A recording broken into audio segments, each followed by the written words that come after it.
Pour continuer notre petite soirée conte, je vous propose de continuer une petite lecture d'un conte magnifique issu du livre de Jacques Salomé, le bienveillant et grand homme humaniste qu'est Jacques Salomé, qui a écrit Conte à aimer, conte à s'aimer. Un délice. Un délice pour se transformer, pour cheminer, pour guérir certaines petites blessures du passé ou du présent. Je vais donc vous raconter l'histoire du conte du petit renardeau myope. Les enfants fidèles sont d'un courage inouï pour réparer les blessures ou restaurer les situations inachevées de leur ascendant.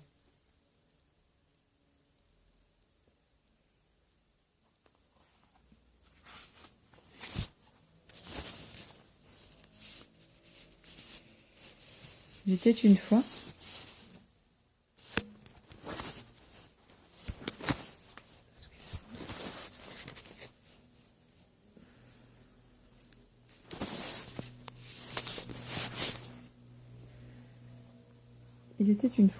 un petit renardeau qui avait senti que sa maman ne voulait pas voir qu'elle était attirée par un autre renard que son mari. Et surtout que cette attirance, ce plein de désir envers un autre renard, la mettait en difficulté vis-à-vis des sentiments qu'elle continuait à éprouver envers son mari qu'elle aimait. Cela peut vous paraître complexe ou un peu embrouillé, mais vous savez bien qu'au pays des renards, ni le mâle ni la femelle n'a de pouvoir sur ses propres désirs. Une attirance ne se commande pas. Un élan, un désir vers quelqu'un peuvent exister au-delà de toute raison. À l'engagement principal, qui peut rester essentiel, prioritaire, peut s'associer un mouvement, un élan fou vers un autre. Et même si ce mouvement ne se concrétise pas dans une relation, on dirait au pays des hommes un passage à l'acte ou une relation intime, cela peut provoquer des séismes à l'intérieur, des bouleversements importants et même de véritables conflits dans le corps d'une renarde ou d'un renard quand cela lui arrive. Vous allez certainement penser que la myopie toute récente du renardeau n'avait rien à voir avec le comportement ou les sentiments de sa maman. Et vous allez m'affirmer qu'une myopie est due à une trop grande densité ou même à une trop grande convexité du cristallin, et vous aurez raison.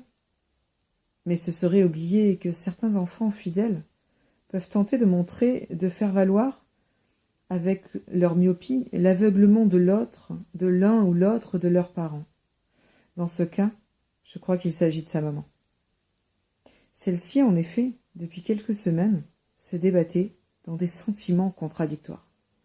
Comme je vous l'ai dit, elle se sentait attirée par un autre renard et pensait que c'était inconciliable avec son engagement actuel auprès de son mari, qui était le père de son enfant.